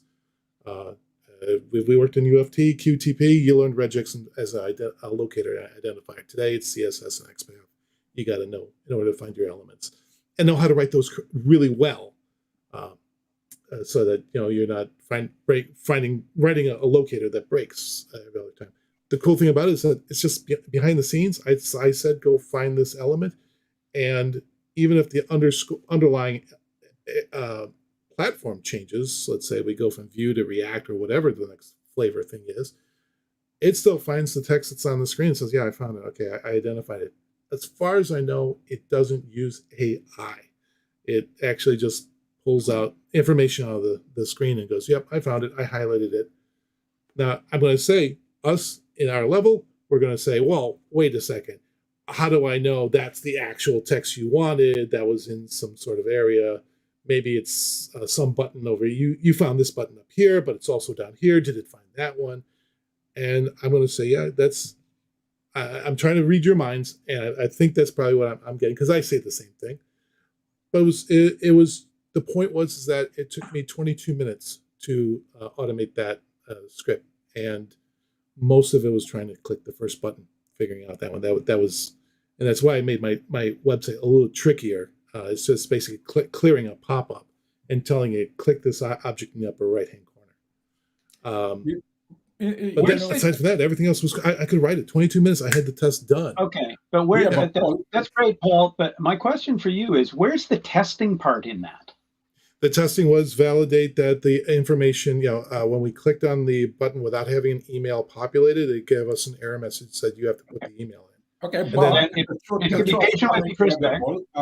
just to throw a spanner there, Paul. According to you, right, your response was you would say no to a tester knowing that cannot write code. But then now, based on what you just said, you wrapped that up in 22 minutes by us writing code, weren't you? Or you just no, it's plain English, and then you get a tool to do it. But Paul, that's exactly the point, and that's what Michael asked me for, isn't it? Like plain English is also code. You just know the grammar. You're writing some code for something to interact with it to do something else. But if you know how to do that, I'm not doing it do while. I'm not doing get elements. I'm not doing any of that. If you're talking about regex, You're talking about code. No, but I'm going so Regular, far. regular Nothing expression about parsing hello is world. writing code. Regular Nothing about expression hello is a world. coded language. You know, Yeah, hello world that's- is writing code. And just that, hello world is writing code. My script would be verify the page contains hello world. All right. So I need to ask for your patience for a sec, because I want to outline this, and it's really important. Again, this comes to us from Harry Collins. There are two parts to testing. There are two parts to what we do when we're testing something. The easy part and the hard part. And Harry borrowed language from us in order to express this, but he did it so beautifully that trust somebody from outside of testing, but in the world of sociology to absolutely nail this. He said, computers and their software are two things. As machinery, and I mean, software is machinery. In fact, as Harry points out, the very first computer was literally machinery, gears and cogs and wheels and so on. In that sense, it must be checked in order to make sure that the gears all mesh and that there's no missing teeth and that the wheels spin nicely and the bearings, allow things to spin and everything's cool like that. But Harry points out that's the easy part of testing. The part that we would associate with verification or validation. If we do something here and something appears on the screen and it's there, yay. That's the easy part. It's not necessarily trivial. It's relatively easy next to the hard part. The hard part of testing is this. Because machinery is what he calls a social prosthesis, it fits into social life where a human's once fit, or where a human with new superpowers could fit. It's like a prosthesis, like an artificial arm or an artificial heart. It doesn't do exactly what the original human body part does. The human body with that prosthesis on it has to compensate for the difference between what the device does and what the human body part would do. He says that computers are also social prostheses. And that means that we are always going to be in a place where there's a chance that the computer won't do what we would wish a human with those superpowers to do. And therefore, what we require is a complex social judgment to decide whether the computer will do the job that it's intended to do. Not just, does it make this thing appear here at this time, but does it solve the problem? In fact, one of the tenets of the context-driven software community goes like this. The product is a solution. If the problem isn't solved, then the product doesn't work. Now, if you want to learn to code, if you're a tester and you want to learn to code, if you've got a desire to learn to code, if you want to get stuff done, as Antonio is saying in the chat, coding can save a lot of repetitive work. It's great. You should do it. I do it. It's wonderful. But if you don't want to do it, I would say that's okay. If you're allergic to coding, if you're allergic to programming, we still need lots of people who can do the critical thinking and the risk analysis and the collaboration that I think Tobias brought up. We need people who can do that more than we need another danged programmer on the project. Right? Yeah, now, totally agree. So, Totally agree with that. Totally agree with that. And and that just bring me to the other thing, and it's about we have AI. Now we know what it does. Now we know some of the things about it, and that brings out. And I want each of you guys to spend at least 2 minutes and tell me something about because this is one of the questions out there, and it's real. People are literally afraid. I'm talking about, would AI take my job? Oh, yes, Michael, yes, exactly. That is the actual question there. The question is, would AI would I be out of a job, like just say tomorrow, because due to AI? Michael, as you're on the big screen, go for it. Well, will AI take my job? Yeah. No. I mean, no. It's just it's now some naive manager being dazzled by AI, that might take your job. But will the job of thinking critically about technology disappear? No, far from it, because the job of analyzing technology critically is always at the center, because technology is an extension of us. It's an extension of what we do. It accelerates, intensifies, extends, enables, enhances things that we do.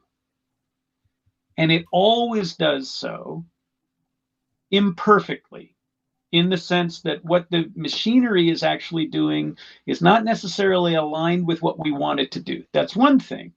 But the other thing we've got to investigate is, do we want to do this sort of thing at all, whatever the issue is? You know, do we want to shop online? All right. If we want to shop online, there are going to be problems associated with shopping online. We need people to look for problems associated with that. The problems, some of those problems are basic technological problems, and some of them are social problems. What I worry about with AI, as with every other piece of technology, it's agnostic about our intentions. If we are virtuous, then tools can help us to become more virtuous. If we are stupid, then tools can help us to become more stupid. And my great concern with AI is that it accelerates our stupidity as easily as it accelerates our capacity to do other things. It accelerates our capacity to generate bullshit at spectacular rates. Yep. And what do we got at that point? We got a pile of bullshit that we got to analyze, because it's not necessarily wrong. If you go into a bar and you ask a drunk for marital advice, the drunk may give you some good marital advice, Yeah, but you have to decide that, right? And the drunk is not capable of giving you reliable marital advice. So we've got to stay in charge, and we've got to be critical of our technologies so that we get the best from them, so that we get the good things from them and diminish the risk associated with the bad. I totally agree with that, Michael. And in saying that, I just jump right over to Tobias. Tobias, what you have for us on that exact same topic? Exact same question. Yeah, that is a good question, actually. And perhaps this time, could we hear Paul first? Sure. I just want to be the last ones. No, that's okay? fine. That's fine. That's fine then, no problem. Here we go, Paul. It's yours. Yeah. No, I was gonna totally agree with everything that was just said. Just going back, I don't think AI is not going to take my job. I've heard this multiple times in my career for the last 22 years. It's not just AI. Is automation going to take my job? And the best thing that I did there was I used the automation to provide tools to my manual testers to do something that they hated. They had a test where they had to hit the button for about 20 minutes on their system, and everybody else went to lunch. We called it the FNG, the freaking new guy test. So the new guy sat there and hit the button, and I came up with an automation script. So like, listen, I'll hit the button. I'm not going to validate. It wasn't really a test. It was just a tool. I'll hit the button. Everybody goes to lunch. We come back after 20 minutes. Then you've eaten, and you can do the last 3 clicks to verify that the drive is full. It's more, how can I use AI to enhance my job? That's the real question. And in fact, I look at it, I'm like, yeah, am I going to be put out of a job because of AI's writing code better or faster than I can, or giving me BS code? It's more, you got to have the humans there to look at the results, to do the analysis, to see, if we're taken out entirely, then, who's looking at our email responses that's coming from the AI? We're going to sit there and tend to ignore it And then the next, Monday morning we did a release. Well, the AI has been telling us in the email that there's probably released anyway. Who was responsible for that? Now, use the AI, leverage in some way to be a tool to keep you doing stuff better and learning new things. And and my last 10 seconds is AI isn't the best thing. I'm going to tell you, over the weekend, I was having a chit chat with Larry over here, and he showed me a completely new way to do a select case in JavaScript that I had never seen before. I've never seen an AI figure out how to do it, and I wanted to give some credit over to Larry. Like, wow, this is brand new. I've been doing this for 22 years, and it's been about 3 years since I've seen anything new come along the line. I'm like, great, and AI would never teach me that. Now you can go third. Yeah, I mean, yeah, I mean, thanks, but see, and again, that is the thing, and I agree with everybody here, and I've said that up to about 3 weeks ago. I had a conversation with a young lady, and she knew the testing actually, and she was really, really anxious, and you could see the anxiousness in her face about AI going to lose, and she's going to lose her job, and that is what, and I quote, that is what she heard them saying in the lunchroom, literally. Oh, AI is coming and some people is going to lose the job and people need to do this. And I was saying to her, no, it wouldn't. Because at the end of the day, all the real stuff, right? We could write some fancy code. And I mean, because we have the experience of doing this for years. And like Paul said, I just sit down over the weekend and I was like, this is too long. It must have a shorter way to do it. And I come with a very ingenious way to do it. And it works. Now, the thing with that is, because we have this experience, we could do this, and now we could leverage what is coming out, all these so-called AI bits pieces. We could leverage what they have and use it to our advantage, and make our work easier. And I wouldn't say easier.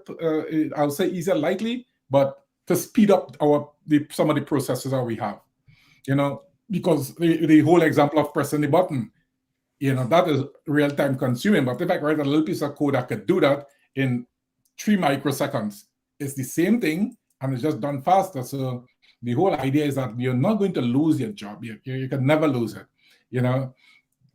The thing is, one, you will never lose your job, and two, I think it's best for you as a tester or anybody in the field where AI will play a major part to understand what it does and see how best it could suit your situation.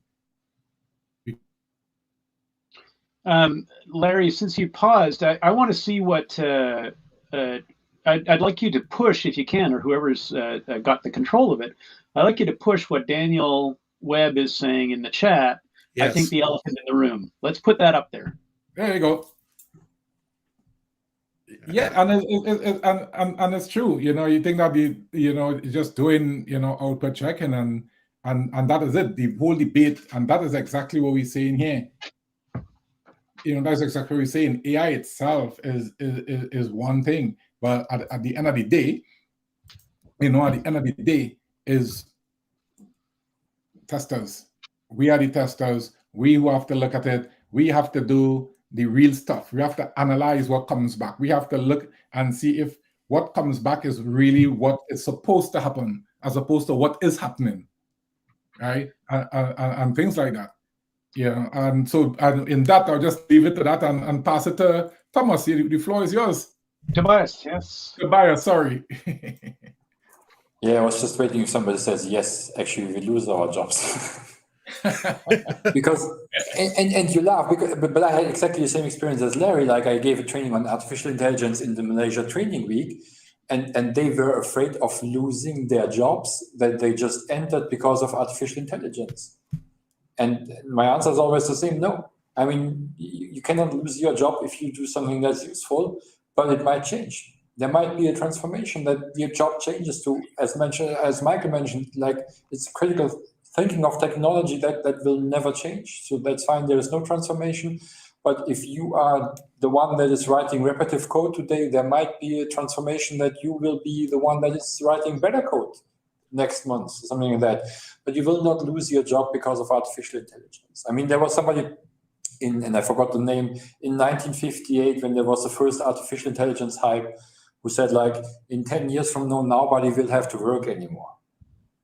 I don't know. Yeah, I remember that. I I remember was that. born afterwards, and I still have to work, to be honest. So most of those statements never come true, and I think there will always be work for us. It will never be like in this like in these enterprise movies where people actually, you never know what they actually work. Apparently, everybody's running around busy, but they never work and they never need to earn money to make their living. Apparently, and I guess it will never be like that.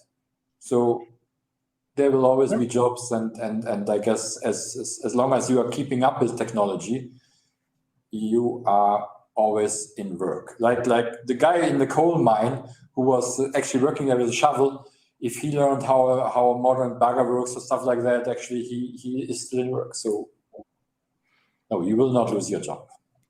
Yeah, go ahead, Mike. I just appeal to everybody who remembers it, because we have terribly short memories in this business.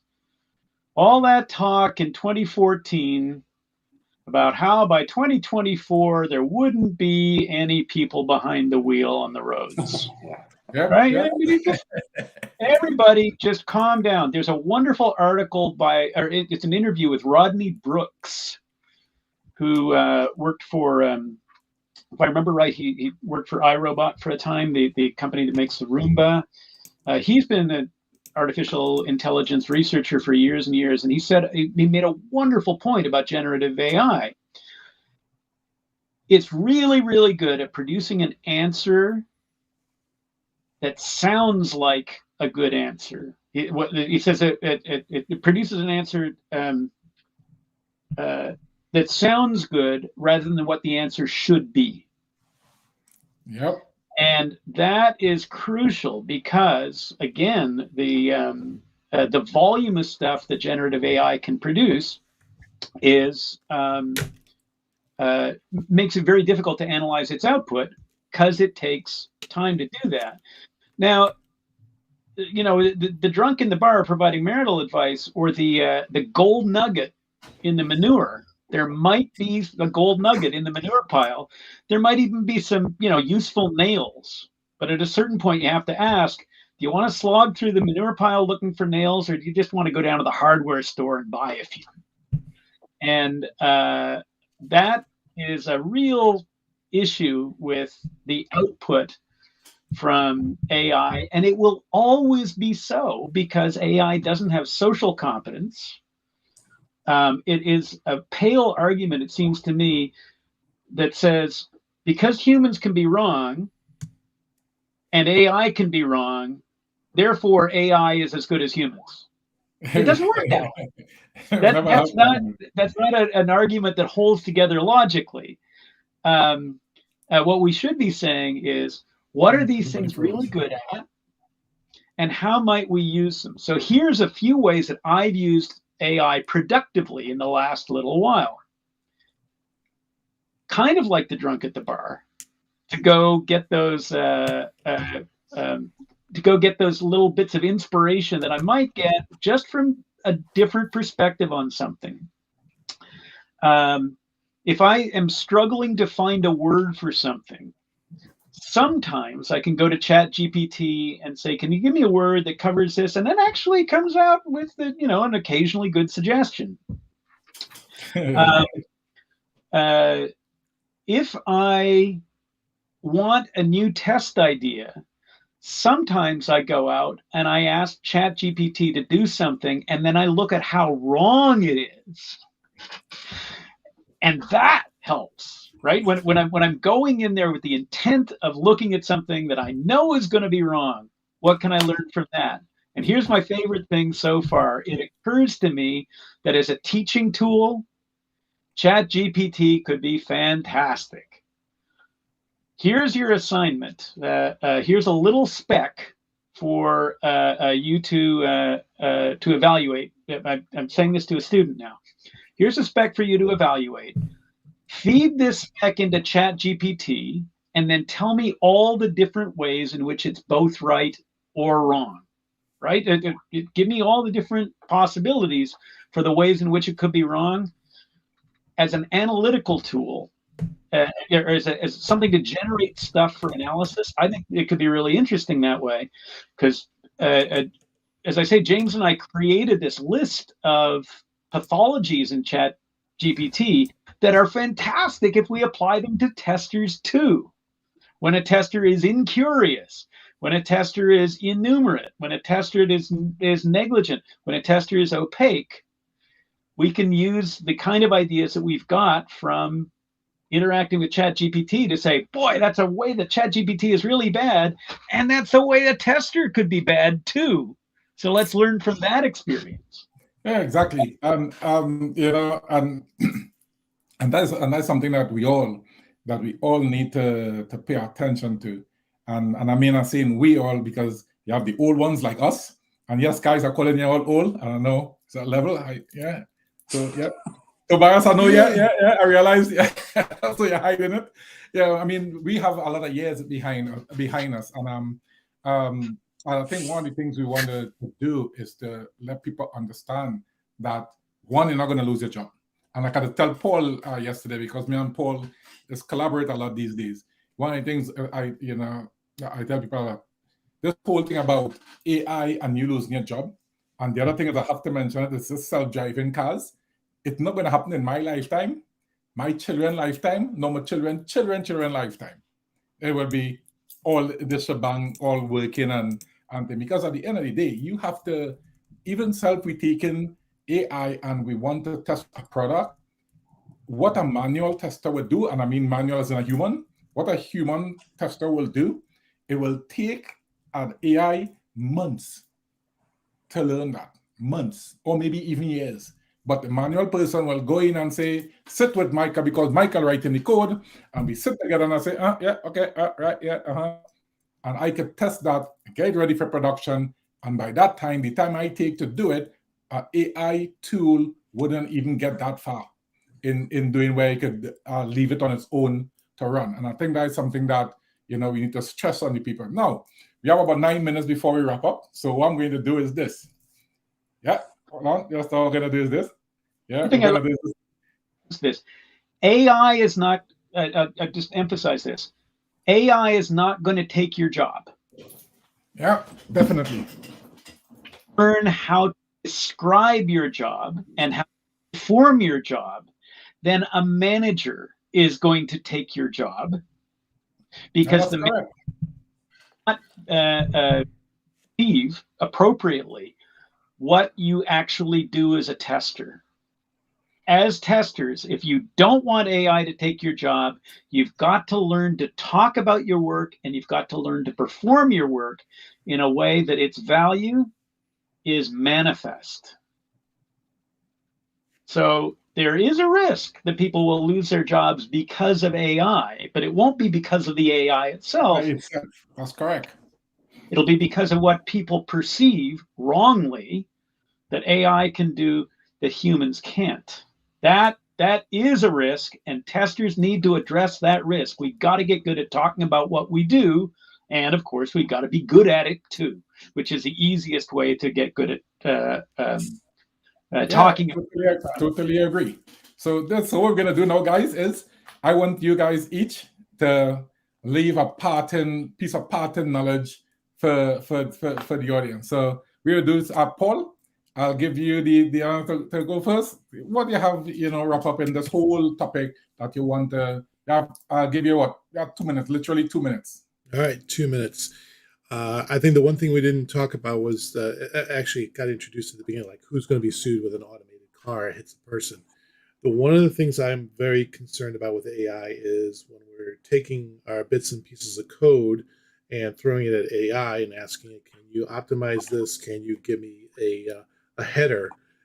Who gets the code on the other end? That's because it reminds me a little bit of these websites where it says, hey, has your password been corrupted? Has it been used on the dark web? Well, just put your password in here. We'll go search the dark web and tell you exactly if it's been used or not. I like it more for teaching me something I don't know how to do in whatever particular language I am, or converting language over. But I do try to not give out the code all the code stuff to ChatGPT because I'm pretty sure I have no idea who's on the other side, who's on the other side of u.com, who's on the other side of Pi, who's on the other side of all these things out there that can write and optimize my code, but I don't want to be giving it away out there. I'd rather keep it to myself. With that thing, I just did see an article recently that said ChatGPT and probably everything else in the future can be set up to be run internally on your local system, so that you can ask the questions, but the data doesn't go outside anywhere. It stays internal. That's my parting 2 minutes. Yeah, Thank you. Interesting. Tobias? Yeah, I would say the same as I always say, is like, don't fall the marketing traps. There is some useful stuff that you can do with artificial intelligence. Mostly if it's all in capital letters, that's not the part of it that is useful. That is actually the marketing part on it. We use it to actually, like, not in a sense of artificial intelligence, but augmented intelligence. So it supports you during a job so that you are faster than beforehand. And I think that's what you should be looking for, to be honest. And just to finish it somehow with a boom is like, automate as much as you can. No, I agree. I share that sentiment with you because like I was saying to somebody the other day, I'm lazy. I'm a very lazy guy. And I remember the Apple guy. What's his name again? Jobs? Yes, Jobs. I remember Jobs, and I remember way back in the day he made a comment. If you want to do something really well, hire a lazy person. And it took me a while to understand that. And then I realized, oh, that is what he meant. Because I'm lazy. And I will find the best way to do something that will save me time and energy and give me some more time with the family, as Paul said. Yeah, you're right. It's about automate as much as I can if it's automatable. And that's the point, and that is also true for artificial intelligence. And need how much time you need to invest. Look at how much time you need to invest in something, and see if there's any benefit. Actually, can you save some time based on the time that you invest into it? Exactly. Michael? Okay. Well, let's be careful about one thing. Let's not as much as we can. Let's as much as worthwhile to do, which is different. Yeah. Different. I will sum up by saying this. Testing is evaluating a product, learning about it through experiencing, exploring, and experimenting.